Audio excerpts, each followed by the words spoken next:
يوم الدين.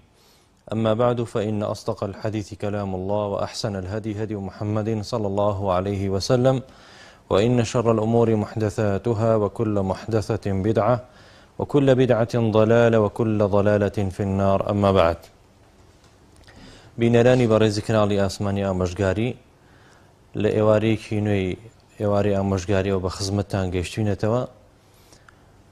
پێم خۆش بوو باسی بابەتێکی زۆر گرنگ کەم کە لە ڕۆژگاری ئەمڕۆیە زۆر بەربڵاوە، ئەویش دروستکردنی شوبهە و گومانە بۆ مسڵمانان بە حکمی ئەوەی کەوە ئاینی پیرۆزی ئیسلام تاکە ئاینی ڕاستەقینەی لەسەر گۆی زەویدا، هەر بۆیە دوژمنی ئەجگار زۆری هەیە. ئەم دوژمنانە جاری وا هەیە بە ناوی ئیسلام خۆیەوە شوبهە و گومان بۆ مسلمانان دروستەکەن، جاری واش هەیە لەلایەن مولحید و بێباوەڕەکانەوە شوبهە و گومانی زۆر بۆ مسلمانان دروستەکەن. و بۆ پێی لە ڕۆژگاری ئەمڕۆیە وەسائلی ئیعلامی ئەجگار بەربڵاوە، تۆڕە کۆمەڵایەتەکان زۆر بە ئاسانی چووەتە ناو ماڵی مسلمانانەوە، بۆیە شوبهە و گومانەکانیش زۆر بە ئاسانی دەستنە ناو ماڵی مسلمانانەوە بەڵکو و ناودڵی مسلمانانەوە. و ئەمە شێکێکە لە نیشانەکانی قیامەت، وەکو پێغمبەری خوا فەرمی عليه الصلاة والسلام: تعرض الفتن على القلوب كعرض الحصير عودا عودا فأي قلب أشربها نكتت فيه نكتة سوداء وأي قلب أنكرها نكتت فيه نكتة بيضاء حتى تصير على قلبين: قلب أبيض مثل الصفا لا تضره فتنة ما دامت السماوات والأرض، والآخر أسود مرباد كالكوز مجخيا لا يعرف معروفا ولا ينكر منكرا إلا ما أشرب هواه. أفرمي پیغمبری خوا عليه الصلاة والسلام دیارە باسی ڕۆژگاری ئەمڕۆ دەکا. ئەفەرمێ گومانەکان، فتنە و بەڵاکان، هەموو ئەوانەی کە ئینسانی باوەڕدار لە خشتە دەبا و شک و گومانی بۆ دروست دەکا و ئیمانەکەی لاواز دەکا و دینی لێڵەکە، هەموو ئەو بابەتانە زۆرە بن لەسەر یەک کەڵەکە دەکرێن، عەرزی مسلمانان ئەکرێن. هەر دڵێک، هەر مسلمانێک دڵی خۆی بۆ بکاتەوە، ئامادە بێ ئەو فیتنەیە، ئەو گومانە، ئەو شوبهەیە بچێتە ناوێەوە، خاڵێکی ڕەش لەسەر دڵی دروستە بێ. و هەر دڵێک ڕەتی بکاتەوە، دەرگای دڵی خۆی لەسەر دابخە، ئامادە نەبێ گوێی بۆ بگرێ. ئەوەی کە خوا گەورە و پێغەمبەرەکەی صلی الله عليه وسلم فەرمانیان پێ کردووە لە بەرامبەر بڵاوبوونەوەی فیتنە و شوبهات و گومانەکان، ئەوە جێبەجێ بکە، خاڵێکی سپی لەسەر دڵی دروستە بێ. تاوای لێدێ دڵەکان دەبن بە دوو جۆر لە دڵ: دڵێکی سپی کە هیچ فیتنە و بەڵاو گومانێک کاریگەری لەسەر دروست ناکە، چونکە پڕە لە ئیمان، چونکە دەرگای دڵی داخستووە لە بەرامبەر شوبهە و گومان و فیتنە و بەڵاکانە. دڵێکی کەش ڕەش بووە، وەکو شەوی تاریکی لێ هاتووە. ئەم دڵە هیچ شتێک بە باش نازانێ و هیچ خراپەیەک بە خراپەدا نانێ مەگەر ئەوەی لەگەڵ هەوا ئارەزۆکەی خۆیان بگونجێ. نمونەی ئەکا پێغەمبەر عليه الصلاة والسلام دەفەرمێ کەلحەسیر، وەکو چۆن حەسیرێک کە بەسەر یەکەوە لە قەقامیشەکانی چنرابێ، دەفەرمێ ئاوها لەسەر دڵی مسلمانان کەڵەکە دەبێ. بەڵام دڵی کەسێک کە کراوە بێ بۆ شوبهە و گومان و فیتنە و بەڵاکان، ئەمما دڵی داخراو لە بەرامبەر شوبهە و گومانەکانە، ئەو بە هیچ جۆرێک کاریگەری ئەو خراپانە لەسەری دروست نابێ و ناگۆڕێ، بەڵکو بە ڕووناکی و ڕۆشنی خۆی دەمێنێتەوە.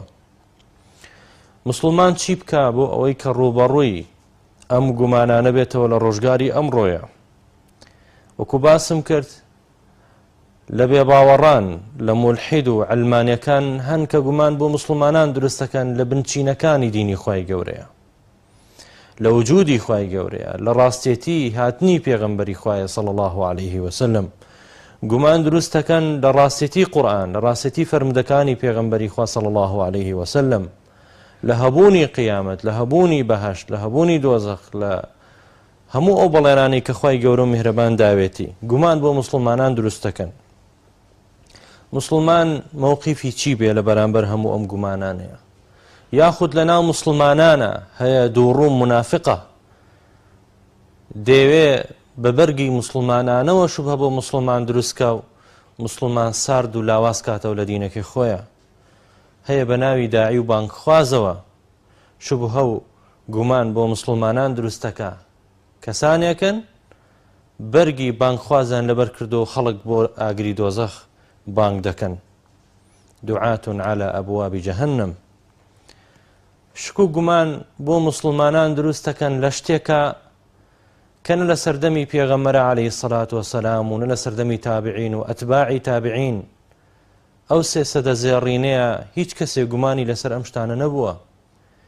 هەموو قەناعەتیان پێ هەبووە کەچی ئەو دێ لە ڕۆژگاری ئەمڕۆیە بە زمانی کوردی شوبهە و گومان بۆ مسلمانان دروستەکە و ساردیان دەکاتەوە و وایان لێ دەکا کە قەلەق بن لە بەرامبەر کۆمەڵێک شتە کە وەکو ڕۆژی ڕووناک دیارە و حەق و ڕاستە لە شەریعەتی خوای گەورە و میهرەبانە. چۆن ڕووبەڕوویان بینەوە؟